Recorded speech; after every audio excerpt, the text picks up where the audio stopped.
privilégiés. De retour à tout savoir. Écoutez, comme j'ai dit, il a commencé à prendre des notes, surtout pour les organismes, parce que apparemment, vous avez des problèmes pour communiquer et vous n'avez pas l'expert ou l'experte dont vous avez besoin. On l'a trouvé pour vous. Marie-Chantal Baguia, merci d'être avec nous encore pour tout savoir. Tu étais dans une autre émission qui n'existe plus, mais là, tu es ici encore avec nous. Merci. Écoute, première des choses, c'est ton entreprise. L'entreprise Machab Consulting. Experte en quoi? Relations publiques, communication. Je sais que tu fais beaucoup de choses. Je vais rester relations publiques et communication. Comment tu arrives à percer le marché? Ça, c'est une bonne question, je pense. Hein? Oui, c'est vraiment une très bonne question. Je dirais qu'il y a beaucoup de sensibilisation que je fais pour emmener en fait les organismes, tout comme les entrepreneurs, à comprendre la plus-value en fait des relations publiques. Dans leur quotidien, dans leur façon de faire. Ouais. Donc, au début, en fait, même justement, ça a commencé comme ça. Je suis dans un groupe, en fait, de femmes entrepreneurs et j'ai constaté que ces femmes-là ne parlaient que de réseaux sociaux. J'ai dit, mais est-ce qu'elles savent au moins qu'elles peuvent utiliser les relations de presse aussi pour leurs activités? Donc, c'est comme ça que je suis allée et puis j'ai cogné à la porte, j'ai demandé en fait, est-ce que c'était possible que je puisse former ces femmes en relations de presse, parler des stratégies médias? Elles ont dit, ben, pourquoi pas? Ben, quand je suis allée, tout était nouveau en fait pour la plupart. Et à la fin, elles semblaient comme intéressées, mais encore un peu mitigées. Ouais. Est-ce que c'est vraiment fait pour moi? C'est la question. C'est la question qui revient. Et puis quand on parle de relations de presse, c'est l'accompagnement que tu offres à toutes les personnes qui en ont besoin pour briller de mille feux, on va dire, lorsqu'il s'agit de connecter avec un média. Exactement. C'est-à-dire quand il s'agit en fait de faire une approche média, ou bien même quand le média fait l'approche, parce que ça arrive que quelquefois le média arrive à nous. Oui. Donc, quand c'est comme ça, il faut que nous, on soit aussi à même d'apporter l'information qu'il faut aux médias. Donc, comment est-ce qu'on se prépare pour l'entrevue à ce niveau aussi? J'accompagne les différentes personnes qui ont ce stress ou ne savent pas trop quoi dire ou comment amener en fait le sujet ou même de quoi je vais parler, Marie-Chantal. Tu sais, tu es une vraie relationniste. Tu sais pourquoi je le dis? Parce que tu accompagnes beaucoup de femmes qui ont un impact. Je pense à une en particulier qui est passée sur une grande chaîne de télé ici au Canada, il me semble, mais tu n'en parles pas vraiment en fait. C'est toi tu travailles dans le background, mais tu ne te fais pas voir. Mais ça doit être je veux dire, ça doit prendre toute une compétence pour accompagner quelqu'un qui se dit « Ah oui, je sais quoi dire », alors que tu as tout faux là, tu as tout faux. C'est ça.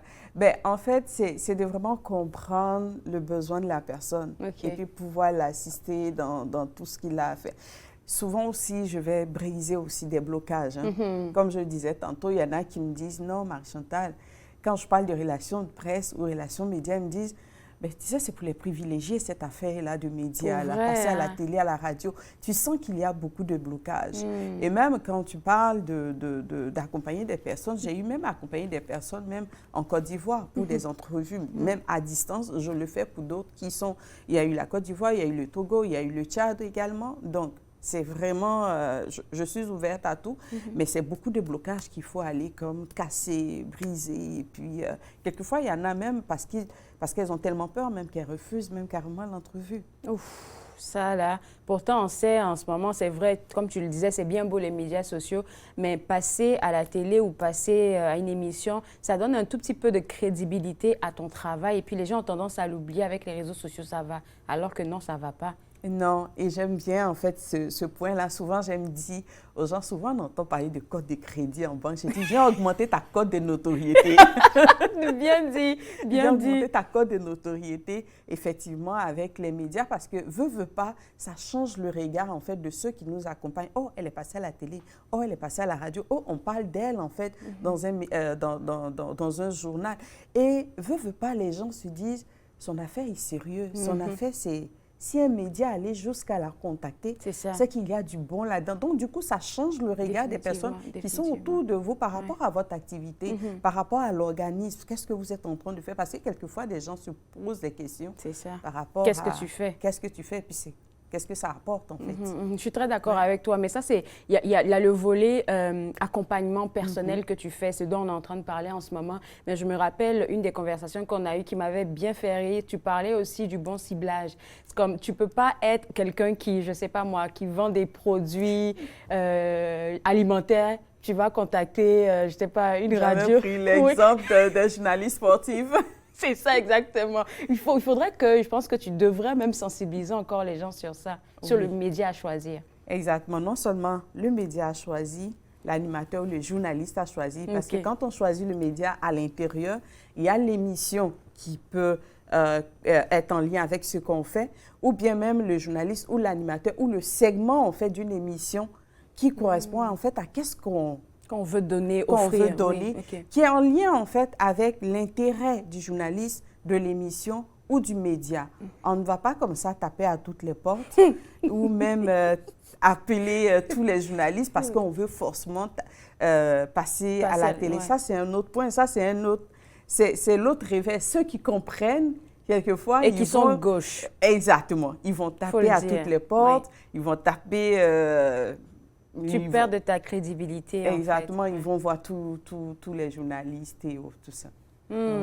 Alors, tout ça, ça se travaille à l'interne même, parce que tu dis que tu fais un travail de fond pour briser déjà les barrières, mais quand ça vient au point d'un organisme, là on parlait de personnes, coaching personne par personne, mais les organismes, comment tu arrives à leur faire comprendre que oui, vous avez vos médias sociaux qui souvent même ne fonctionnent pas très bien, mais vous avez besoin aussi d'être visible au travers des médias traditionnels?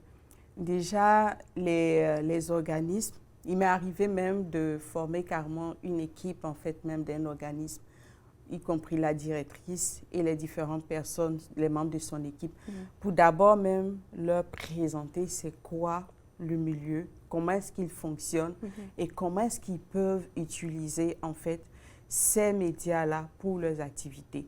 J'ai même dit, par exemple, à un organisme, est-ce que vous savez qu'il y a la section même opinion, même dans la presse écrite, que vous pouvez utiliser pour pouvoir partager en fait votre opinion par rapport à un sujet d'intérêt ou quelque chose qui touche particulièrement en fait vos bénéficiaires. Ils ne savent même pas. On n'est pas informés.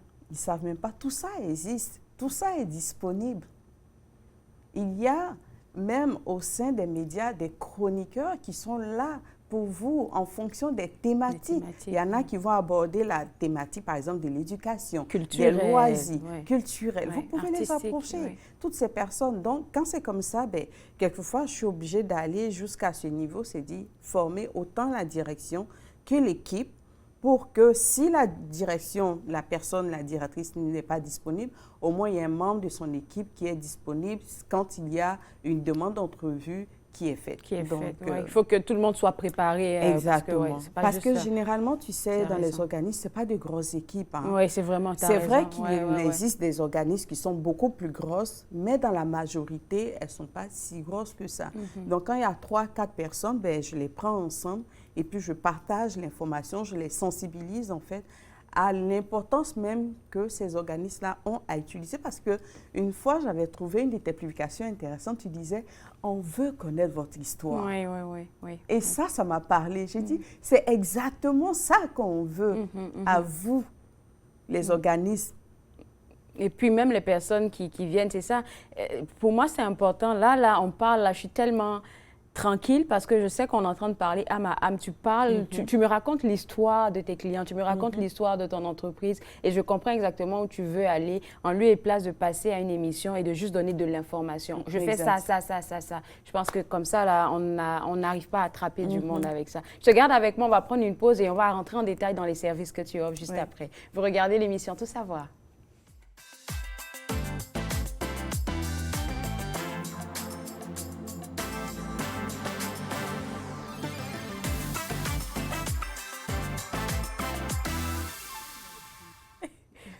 De retour à votre émission Tout savoir, on parle toujours de relations publiques et de communication avec notre experte Marie-Chantal Baguia et on vous aide sur tous les organismes à profiter au maximum de ce que le monde médiatique traditionnel a à offrir pour votre visibilité. Et avant la pause, on a parlé des services que tu offrais, de coaching 1-à-1, mais aussi comment tu accompagnes les différentes OBNL. Mais j'ai envie de savoir, c'est quoi les problématiques que toi, tu as observées?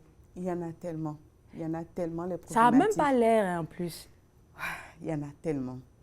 Déjà, comme je disais tantôt, il y a la confusion que souvent les gens vont faire en publicité et relations publiques. OK. Est-ce que toi, tu peux nous expliquer ça en quelques... Je sais que ça sera long, là, mais en quelques mots. En quelques mots, il y a des personnes pour qui, en fait, les relations de presse, c'est fait de la publicité. Donc, pour eux, quand on dit donner une entrevue, pour eux, c'est comme s'ils viennent faire de la publicité. Donc, qu'est-ce que tu vas imaginer? Ils vont juste venir parler du service, du produit. Ouais. Parce que pour eux, c'est ça qu'ils voient. Ouais. Donc, il y a comme cette confusion-là, mais ça ne marche pas. La publicité, c'est un autre volet des communications. Les relations publiques, c'est un autre volet. Les deux, ils peuvent travailler ensemble, mais la publicité, ce n'est pas la relation, ce n'est pas les relations publiques et encore moins les relations de presse. Oui. Donc, il y a déjà cette confusion. Il y a le fait aussi que, comme je disais, certains qui disent non, c'est pour les privilégiés. Comment penser que les médias traditionnels sont réservés à un type de personnes? Ils ont besoin de vous. Pour ceux qui nous écoutent, sachez que même Claude Andrea a besoin de vous. Oui, j'ai besoin. Oui, il y a de la place. Ils ont besoin de vous.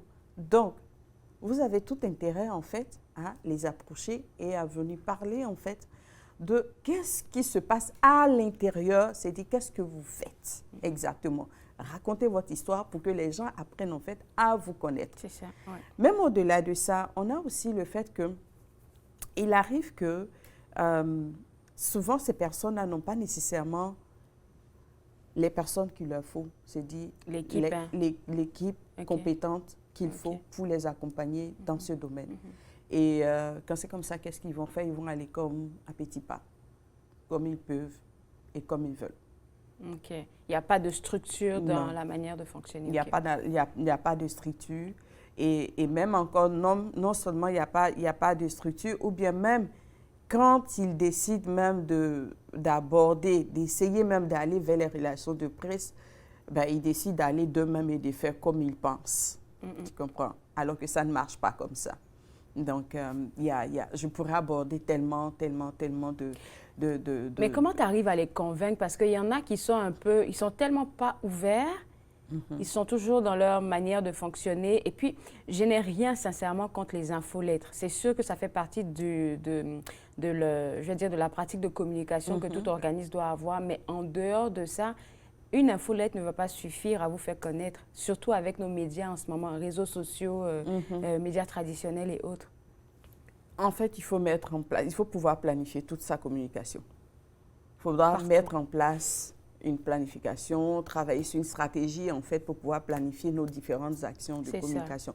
Pas aller au pif. C'est-à-dire, on se lève aujourd'hui, OK, on publie sur les réseaux sociaux, ou aujourd'hui, on se lève, on dit, bon, on veut passer à la télévision. Il faut être organisé. Il faut être organisé. Il faut être organisé. C'est comme souvent, il y a des organismes qui vont m'appeler, Marie-Chantal, j'ai besoin de passer à la télé. OK. Tu veux passer à la télévision? Qu'est-ce qu'il y a de nouveau? Qu'est-ce qui se passe? Non, on organise telle activité, on veut passer à la télé. OK. Oui, je comprends. C'est vraiment toute une autre réalité et je les prends vraiment un par un. Tantôt, tu demandes, mais comment est-ce que j'arrive à les convaincre? C'est beaucoup de sensibilisation, il faut les prendre un par un, parler et c'est souvent beaucoup d'heures en fait d'échange pour pouvoir leur présenter en fait la plus-value ou bien même, j'ai déjà tellement entendu parler les médias traditionnels, là c'est mort, oublie ça, on n'a plus besoin de la télé, à la radio. Mais je dis, mais attends, quand il se passe souvent quelque chose dans le monde, là... C'est où que toi, tu l'entends? Non seulement ça, mais est-ce que ça veut dire que tu vas aller voir le poste de Julie pour voir si Julie en a parlé? Non. La première chose que tu vas faire, tu vas aller vers ces médias dits traditionnels, tu vas aller à la télé, la radio, la presse écrite, juste pour commencer à avoir l'information. Oui. Oui, et même ceux qui vont commencer à chercher à en parler vont commencer aussi à aller chercher l'information et après essayer d'aller voir d'autres sources pour pouvoir comme en parler sur les réseaux sociaux. Ça ne sort pas comme ça. Je ne trouve pas, Julie ne va pas comme ça me parler de tel événement ou telle chose qui se passe. Et d'ailleurs, j'ai un exemple même, excuse-moi, ça me fait penser à un cas. Il y a eu un temps, je pense que c'était dans le nord du Québec, il y avait eu, quand il y avait les feux de forêt, oui. et la mairesse, je pense que c'était du côté du Saguenay, de la région du Saguenay, il y a une des mairesses qui n'arrivait pas à faire passer l'information sur Facebook. Oui. Et elle se plaignait. J'ai écouté l'entrevue à la radio, c'était, je pense, avec Radio-Canada, je pense, et elle disait qu'elle trouvait dommage parce qu'à cette période-là, Facebook faisait du blocage. Oui. Comment est-ce que tu arrives, en fait, À à communiquer si tu te limites seulement à une forme de média pour envoyer ton information? C'est comme quelqu'un le dirait, c'est fort, qu'est-ce que tu es en train de dire? Parce qu'on n'y pense pas, mais c'est vrai que les médias traditionnels restent la base de toute chose. Quand il y a quelque chose qui bouge dans le monde, là, c'est tout le monde, même les personnes qui sont dans les médias, on va rechercher la bonne source là pour aller trouver l'information. Waouh, c'est profond ce que tu dis. Et est-ce que tu pourrais nous partager en quelques mots, parce que je ne sais pas, il nous reste 3 minutes, même pas en quelques mots, mais nous dire spécifiquement, là, c'est quoi tu offres comme service pour accompagner les organismes. On va vraiment rester sur eux aujourd'hui, les organismes. Au niveau des organismes, en fait, j'offre différents services. Le premier service, d'abord, c'est la préparation aux entrevues. Oui. Parce que la plupart, souvent, ne vont pas nécessairement avoir de stratégie de préparer, mais ils se sont fait comme approcher par un média. Qu'est-ce que je fais? Donc, je les prends, en fait, dans des sessions de préparation d'entrevue, dépendamment, en fait, de la date de l'entrevue. Souvent, ça peut être, si c'est dans 3 semaines, on va comme avoir des sessions jusqu'au jour de l'entrevue. Et qu'est-ce que je fais? Je passe à travers plusieurs étapes. C'est-à-dire le avant, le pendant l'entrevue et le après l'entrevue. Parce que après l'entrevue, souvent, il y a des actions aussi à aller poser. C'est pas juste quand on a fini, c'est fini. Non, il y a des actions aussi à poser après. Et l'autre chose aussi que je fais, c'est que je prépare aussi, comme cet été, j'ai organisé une conférence de presse en ligne pour un organisme. Je les aide aussi à monter leur stratégie, en fait, de relations de presse. C'est-à-dire comment est-ce qu'ils doivent s'y prendre pendant l'année, quels sont les moments clés qu'il faut jouer qu'ils veulent utiliser selon ce qu'ils veulent partager ou emmener de l'avant pour pouvoir approcher, en fait, les différents médias. Donc, c'est un peu tout cela. Et puis, de côté aussi, quelquefois, je suis approchée pour des plans de communication, mais ma base, c'est vraiment les relations de presse. OK. Donc, merci beaucoup. Écoute, je pense que le site web, c'est mashabconsulting.com. Il faut prendre rendez-vous à l'avance parce que tu ne te fais pas beaucoup voir, mais je sais que tu es beaucoup occupée et que tu fais un excellent travail. J'espère qu'on pourra t'avoir à nouveau sur l'émission parce qu'on a beaucoup de choses à dire. Oui, je reste toujours disponible. Merci beaucoup. Alors, pour vous autres à la maison, pour avoir accès à notre experte, ça sera au www.mashabconsulting.com. On se voit juste après la pause. Vous regardez Tout savoir.